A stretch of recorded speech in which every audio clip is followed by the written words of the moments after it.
Today's show is sponsored by the ABV Barrel Shop. The ABV Barrel Shop is located in the St. Louis metro community of Arnold, Missouri. The ABV Barrel Shop is focused on one thing, single barrels. Best of all, you can try before you buy. Head over to abvbarrelshop.com to sign up for their email and text distribution so you know what they have in stock, what classes are coming up, and who from the industry may be coming in to visit. The ABV Barrel Shop. It's where single barrels live. We're also sponsored by the Bar to Go. The Bar to Go offers traveling minibars that are no bigger than a small purse or toiletry bag. Best of all, they are fully customizable so you can create the perfect piece that is unique for you. If you own your own business, what a fun and unique way to promote what you do. Check them out online at thebartogo.com. That is the number 2 in the Bar to Go. If you have wholesale questions, call my friend Isabel Clark at 504-481-1297. Finally, we are sponsored by the Neely Family Distillery. NFD is a family-owned business that keeps ringing up awards in the spirits world. Head to Sparta, Kentucky to experience the family history, award-winning spirits, and meet the Neely family. Check them out online at neelyfamilydistillery.com. Now, on to the show. Let's drink!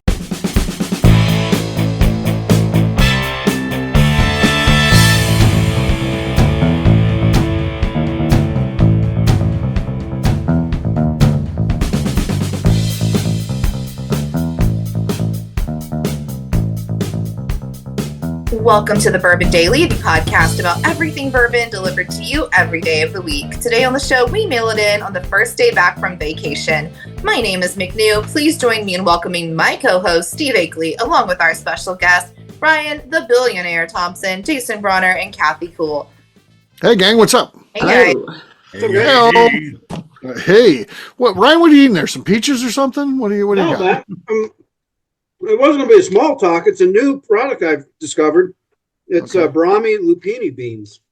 You're eating beans? What'd you call me? You're eating beans out of a package? Why are we eating beans? They're great. They're super beans, gently pickled with garlic and rosemary. Ooh. Don't you have to warm those up on the stove or some shit? No. They're pickled and they're delicious. So I'm hooked on these. I was going to ask you a small They talk. don't come in a can? I want nothing to do with any of that. That's terrible. No. I think they sound delicious. Everything about that sounds bad. Just eating them at room temperature out of a bag. A pouch. I feel like that's going to be cold and slimy. A scrotum. You're eating it out of a scrotum, basically. You're eating beans out of a scrotum. How about that? McNew, they are kind of cold and slimy. You're right. How are you enjoying this? Right. That sounds terrible. They're so good. McNew, I was going to ask you. Oh, go ahead, Ryan. Yeah, when was the last time you guys discovered a new food product that you fell in love with? That bad? Never.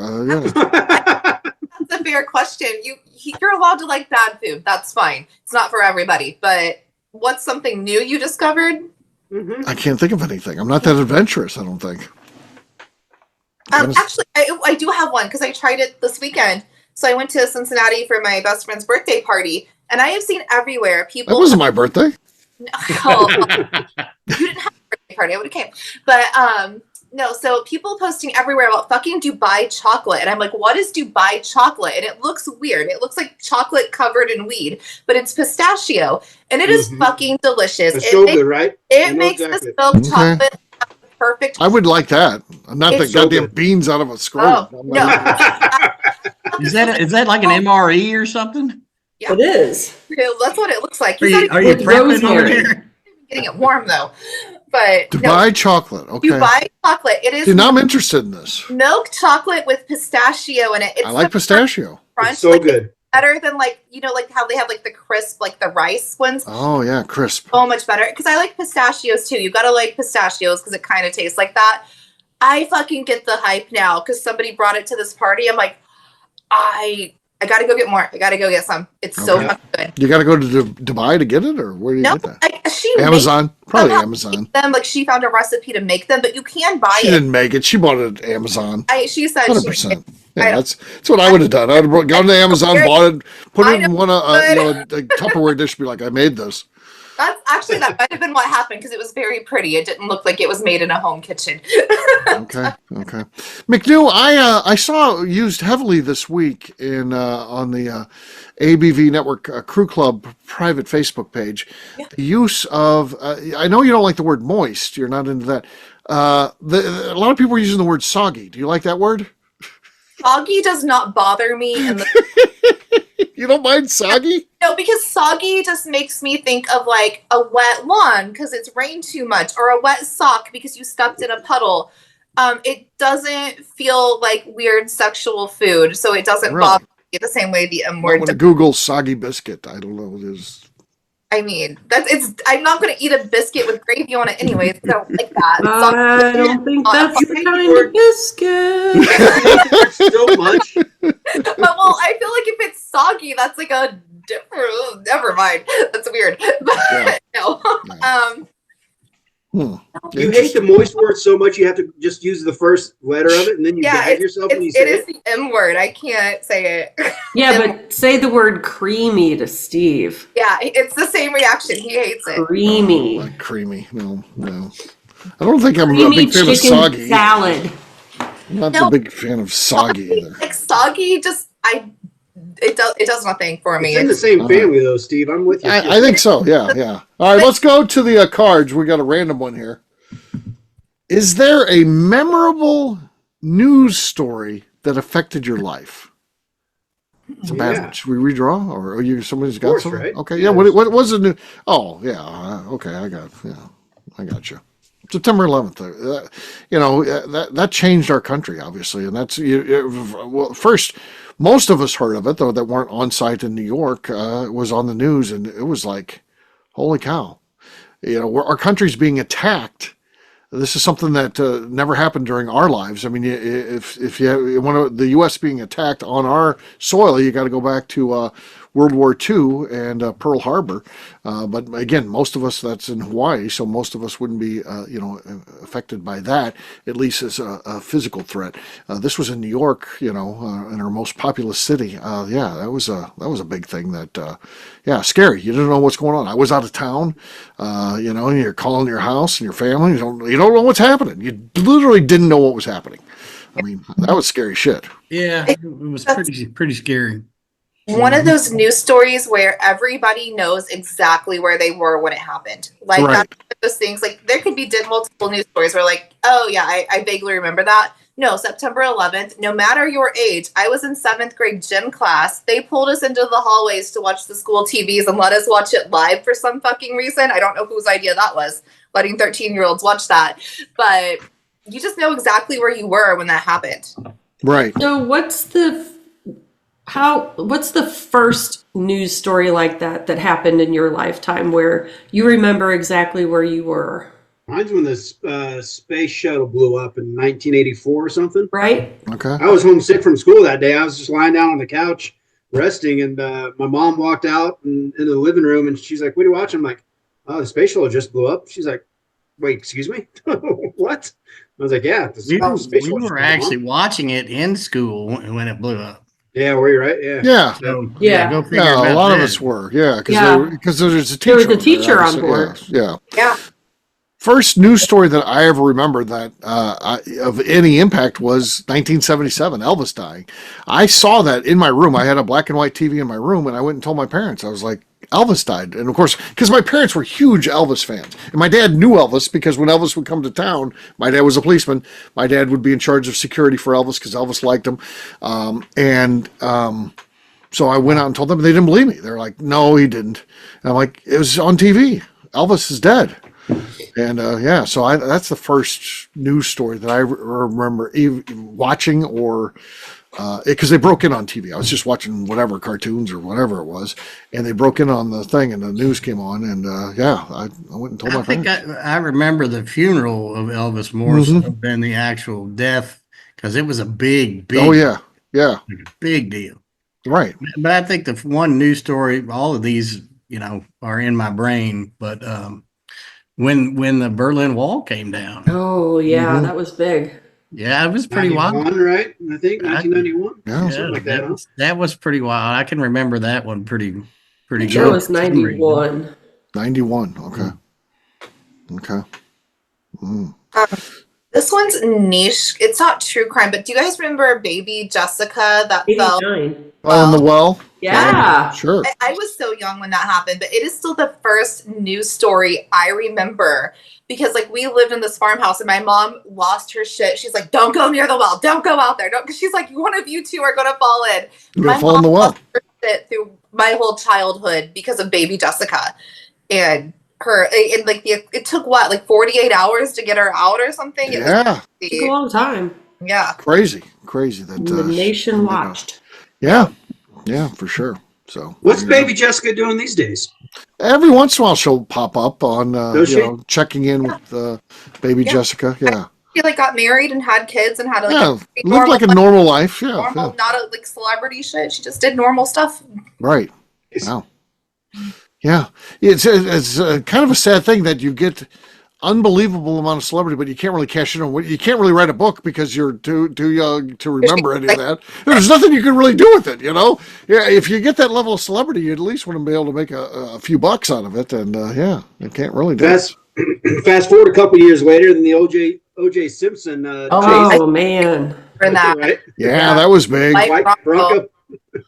Yeah. I was watching basketball with my buddies, and this comes on. And then we're just compelled. Then we're hooked to the TV on that. Then it's like, what the hell's happening here? Right. It was surreal. And then you go before that, it's the Iraq War. When that started, that was on TV 24/7. Oh yeah. You know, and that was just something crazy. Right. Yeah. Not knowing what's happening, and then we ran over them in like 2 days. Yeah, the old shock and awe campaign. Yeah. I think back in that day, they had Desert Storm trading cards. Yeah, my buddy was over there. He was part of that. He had joined, much to the chagrin of his parents. Decided he was going to join, and then ends up going over there for that. And then afterwards he comes back, and it was interesting. He was a hero then. I mean, for us. Yeah. Yeah. That was cool. So yeah, he got pulled over. He flew back into what's the fort? Fort Leonard Wood. He flew back into Fort Leonard Wood, and his parents had brought his car down for him and left it there for him. So he had his car at there, and he jumped in that, and a full uniform, of course, and gets pulled over, just leaving the base, and they let him go. Just yeah. I mean, the guy's just over after that, so yeah, that was pretty cool. Yeah, and then we go over to my buddy Charlie's house, and he got drunk, and we did a welcome home party for him. And my buddy decided it would be a good idea to burn with kerosene or whatever. Welcome home, Darren, in this front yard. Oh, jeez. Let me guess how that went. It didn't go well. His wife was not happy. It didn't. The letters didn't work out. It ended up just being a big man. Rather than the letters being together, it's just a big burn spot in his yard. But he meant well. It was good intention. He meant well. He meant. Sparklers. Sparklers. Yeah, I remember Princess Diana too. That death and that funeral. Oh yeah. Televised. Yes. Yeah, that was a big deal, even though I hate the Royals, but yeah. And JFK Jr. was like right around that too, when he was in the plane and get lost. Yeah. And then you're just watching, you're thinking, well, they're going to find him, of course. He's too rich to die, right? And then, I mean, that's hard to believe, He should have taken them flying lessons seriously. Yeah. When you read about it, because I read that Kennedy book, and he didn't really. There were so many mistakes that were made. It's not like you can even blame it on one thing. There was like a dozen different things that he did wrong there, including, these injuries. There's like a cast on his leg or something. It was terrible. Well, he was advised by many people not to fly, so the hubris was right. Him. They tried, and he was not having it. So no. So yeah. Well, all right. On that note, guess what, gang? It's time to drink. What is everyone drinking? Let's start with the billionaire himself, Ryan Thompson. I'm going to throw it down the hill to our friends at Law's Whiskey House and have a little 4-grain bourbon. Okay. All right. Something like that. There we go. Well, that's embarrassing for them. Nothing there. They leave it to Ryan, and that he runt it. So, yeah. Kind of good. Runt it. All right. Kathy, you're next. All right. I'm going to go for another win. I got Buzzard's Roost Kindred Collaboration. Okay. I want to open this for the first time. Wow. Ooh, okay. That was unbelievable. Jason, congratulations on Kathy opening up your whiskey. That was really good. I'll take that as a win. Yeah. All right, Jason, what do you got there, man? I got some screw top experimental Okay. 3-year. All right. No, nothing going on there. KK has the lead. McNew's next. I have a Basil Hayden's Dark Rye. Ooh. Nothing there. KK has the lead. I got JD 14. JD 14. All right, let's see what we got here. Come on, JD 14. No, squeaky. But nothing going on there. KK, you won. So cheers to KK. Cheers. This is delicious. Double win. All right. We'll take a quick break, and then when we come back, we're working our way back in after vacation. We'll talk about some more stuff. We'll do that in just a few.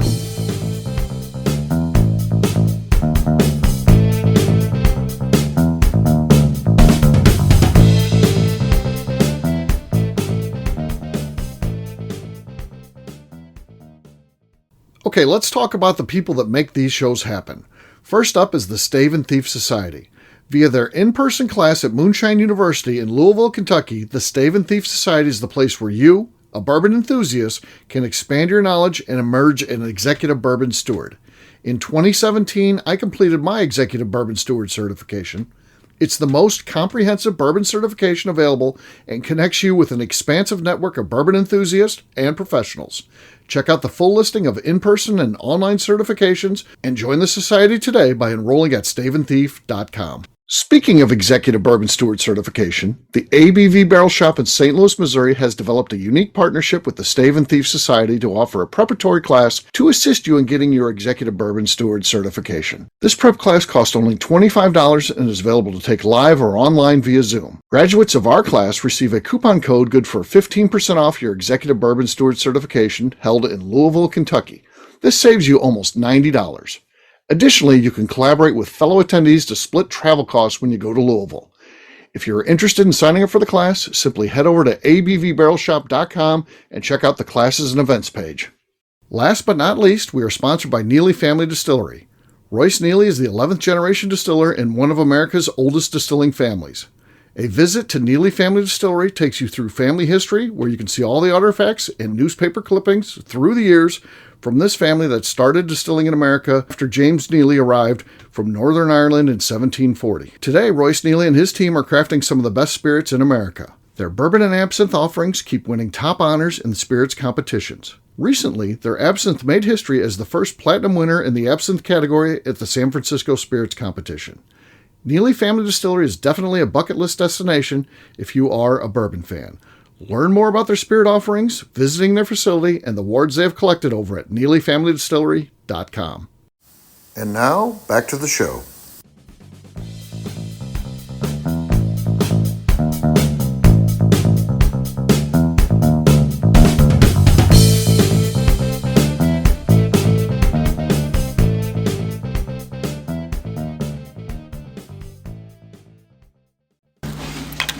Practice session. Here we go. What? Just say it. It's recording. You don't have to press anything. Don't push it. Can I get the words? No. Go ahead. Can I get the words? No. Welcome to the Bourbon Daily. Today we are talking about what we are going to talk about on the Bourbon Daily. Nailed it. Welcome back to the Bourbon Daily. Today we are mailing it in on the first day back from vacation. Yes, we are. McNew, you said there's something you wanted to talk about in the second half. What do we got here?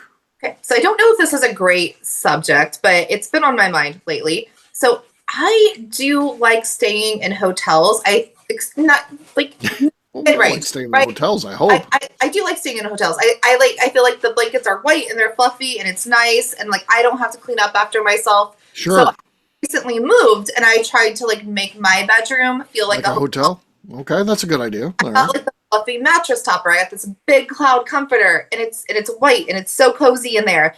And I used to like be so against bedroom TVs because I'm only like in here to sleep and do other things. I don't need a TV in here.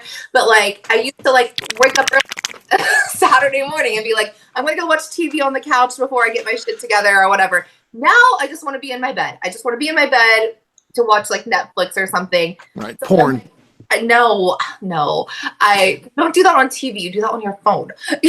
But you can mirror the on the TV. Yeah. We're not Project doing it there. that. Kathy does. She I mean, 100% does it. to each their own. That's none of my business. But Okay. I've been like anti like bedroom TV. Now I'm like I kind of want one because like I just want to stay in my bed. Sure. I wanted to know, are you guys like pro bedroom TVs or like no, keep that out of here. That's for entertainment elsewhere. I'm just pretty much anti-TV anyway, so no, it's just something so I don't have to talk to the warden. It'll be on when as long as that TV's going, she doesn't talk to me. So yeah, so definitely not in the bedroom. No, I'm just using that to go to bed. I just watch YouTube. I mean, that's if I'm watching TV. If she's like out of town, the TV will not come on one time. Zero. And in a hotel, I don't turn the TV on. I never turn it on. Would never turn on. I mean, I'll watch on my laptop. I got a laptop and I'll watch YouTube, but that's it.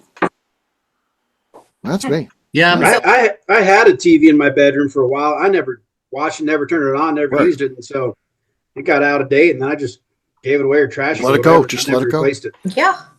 Because I don't even know where I'd put it. It'd have to like I don't have like a big dresser. On the ceiling, maybe. It would have to be like On the ceiling. That's going to be a pain in my ass. Sound effects by 8. Where did you think it was going to go, maybe? So Jason, you were getting ready to weigh, and you don't like a TV in the bedroom either? no, not at all. I mean, I usually watch TV on the couch in the evening. Wind down. I got a recliner. Yeah, I like the news. And Right. I don't have a recliner. I've got a couch, and then maybe I'll drift in and out of consciousness there. And then go to If I bed. hit the lottery, I'm going to buy you a recliner because it'll change your life. Oh. I got a recliner. I It's like my nice. couch too, though. Like it has like that big Chase lounge thing, Sure. which is like a nice place to hang out. I do like my couch, but like sometimes I'm just like I would like to stay in my bed and watch something. Okay. I'm debating so Well, hard. we know Kathy has a TV in her bedroom. Is Not this something that anymore. you use? Not anymore. You got rid of it. You discontinued it? Is new guy anti-TV in the bedroom? Yeah. No, I don't. Well, I don't think so. He doesn't really watch a lot of TV. Yeah. Okay. I watch stuff, but I don't have the TV in the bedroom anymore. So if I need porn, I've got my phone and my iPad. I mean, when I was a kid, that was kind of the family entertainment. I guess we didn't have a whole lot of money. We just gather around the TV. You guys and watch go to porn bed. as a family, Jason? Well, That's- sure. Kids, gather around. Gather around. Debbie does Dallas. Come It on. was on the VCR down at you had to go in the back room at the Blockbuster down there. Oh my god. Yeah. Interesting. Yeah. A A whole different world. Bedroom TVs might be a thing of the past because laptops and phones and YouTube. And so. iPad? Yeah. Maybe. Other than McNew's trying to make it come back. So we'll see I what think, yeah, because I've always been like, I don't want one in here. I've never cared about having one in my bedroom. But now I'm like, I've made this so cozy and I just don't want to leave this room. Then here's Right. what you need to do. You need to get the same kind of blanket for the couch. Well, it's gonna be too much. It's gonna look bad. really. Yeah, it's not gonna look good on a couch. It looks good on a bed because it's like. Well, you fold it up and you put it in a storage cube. I don't have a storage cube. I have an ottoman. I'm saving you a TV cost. You're gonna buy a cube. Yeah, you can get the storage cube. You can get a 70-inch for like $13 now. Yeah, they are pretty cheap. Get the smart TV though. You're better off. Do you not have couch blankets? Yeah, but they sit nicely in a corner. They fold nicely and they look pretty to Oh like. God, the McNew rules. Don't even get into them. I don't need a comforter on my couch. It's so have mommy mine. dearest. It's- Yeah. It's Yeah, like- we don't use the wire hangers. Oh, wire hangers. I can just picture her like threatening Oakley with a wire hanger. Yeah, the wire hangers. Mhm. No, but I'm very much like that's a decorative blanket. Don't touch it. We use these blankets only. That's very much a thing. That's real. But Right. By the way, Yeah. I hate wire hangers. Oh, yeah, okay. Fair enough. plastic with the cutouts so it holds them in the right way. McNew, just think if Ron and I were on a road trip and we stopped by your place just to hang out, to have a drink, and then we put our glasses in the sink. Would you throw a little bit of a fit? Because you'd be like, it doesn't go there. Or is company allowed to do that? Company is allowed to do that because I try to make a very nice this. But you're kind of freaking out about it, I would assume. Ron and I, we put our glasses in the sink, and then we proceed to talk for about another hour. We meant to wrap it up, but then we get chatty. And are you freaking out the whole time? Be like, that glasses in the sink. Why is it in there? I would really be like, hey guys, the bar's in there. Get whatever you want. Keep talking. I'm gonna like scurry to the kitchen quickly, very discreetly. I'm not gonna be mad at you because you don't know. Very discreetly. What if took our, then you've got these people who make you take your shoes off when they walk in the house. Oh yeah, that's a thing. But then my shoes are off, my socks are coming off. So if I'm in your house, socks are coming off, they're balled up, they're thrown on the ground. No, you can't just walk in your socks. You got to have your. It's barefoot or shoes. I'm with you, Ronner. I have barefoot or shoes. But I'm not one of those like you can walk in my house with shoes on. I have dogs. Like it's not a weird thing for me. But like I hate dishes in the sink. Like I can't do it. I don't wash dishes. They go in the dishwasher. This just makes me want to come over to your house and put a dish in the sink, but not allow you to get it on. If it needs to be hand washed, I am throwing it the fuck away. I won't be doing it. If the dishwasher doesn't do it after 3 times, it's trash. Jason, I bring a gift. It's a hand wash glassware set. No. So I do have like. Enjoy this. It's beautiful. No. Okay, so I do have like crystal champagne glasses that my mom had that she didn't use because my mom doesn't drink, but they were like a wedding present for her. She gave them to me. Okay. And they're so pretty and I would love to use them. But you can't put them in the dishwasher because they will shatter. So I literally just don't use them because I'm not washing them. Right. They're just decorative at this point, which is bad for them. They deserve to be used, but I'm not cleaning them. Okay. I might write a song for McNew. The title's going to be Moist Dishes in the Sink. Moist dishes in the sink. With a soggy dish rag. No.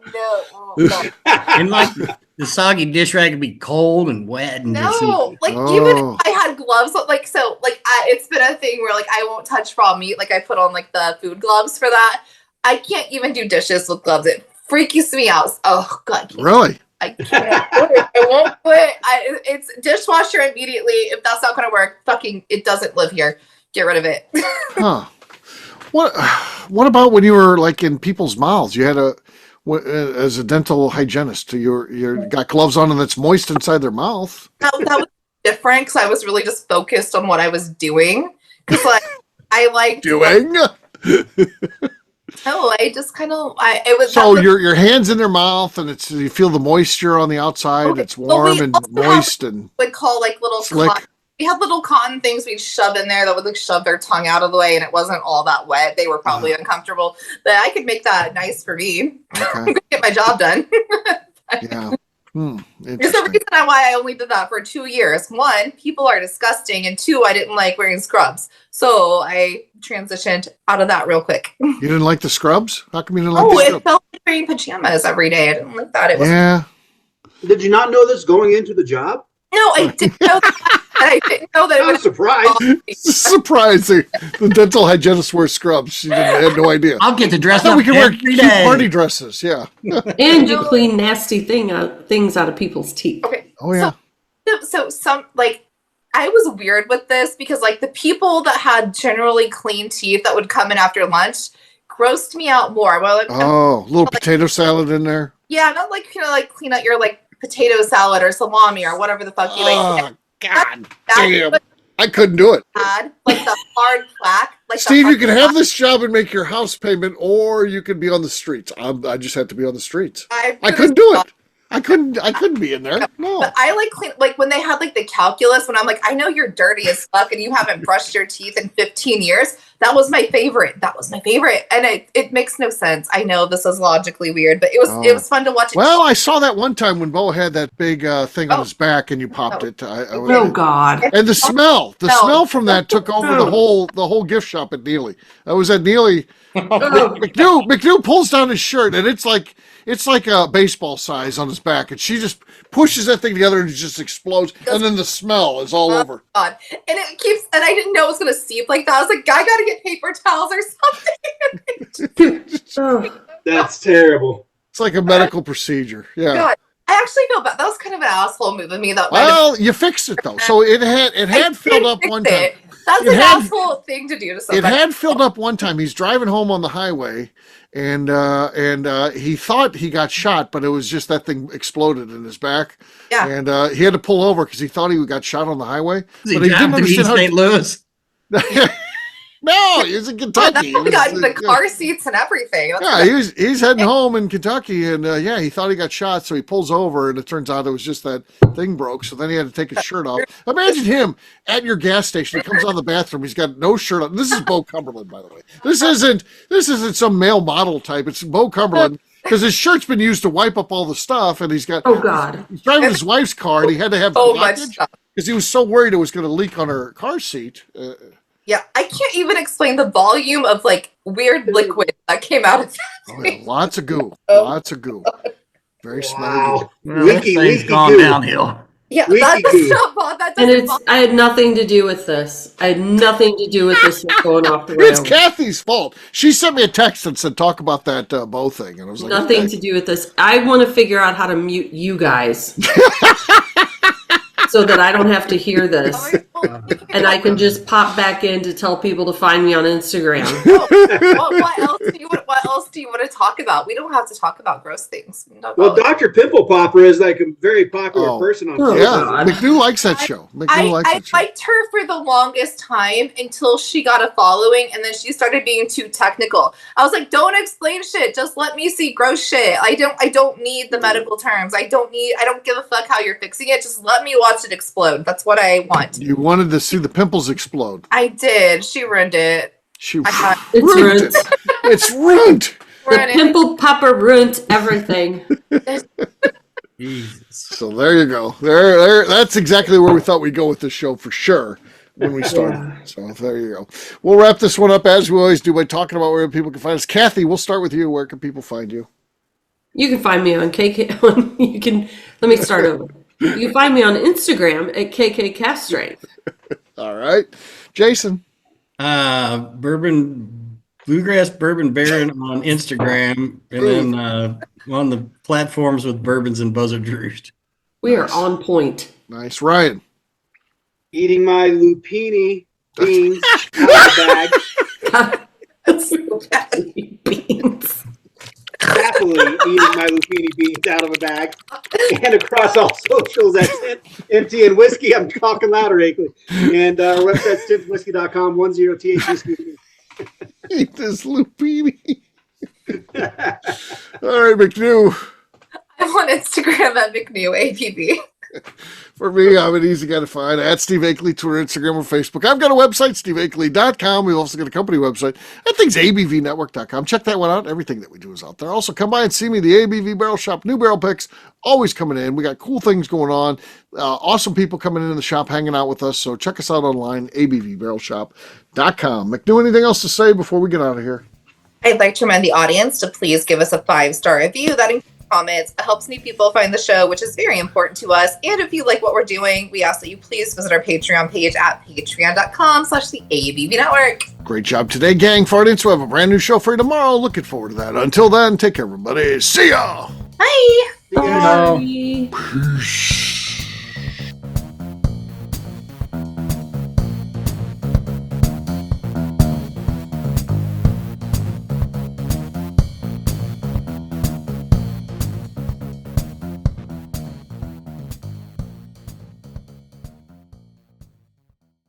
Before we let you go, let's talk about one last thing. The ABV Barrel Shop in the St. Louis community of Arnold, Missouri. The ABV Barrel Shop is focused on a couple of things. First of all, single barrels.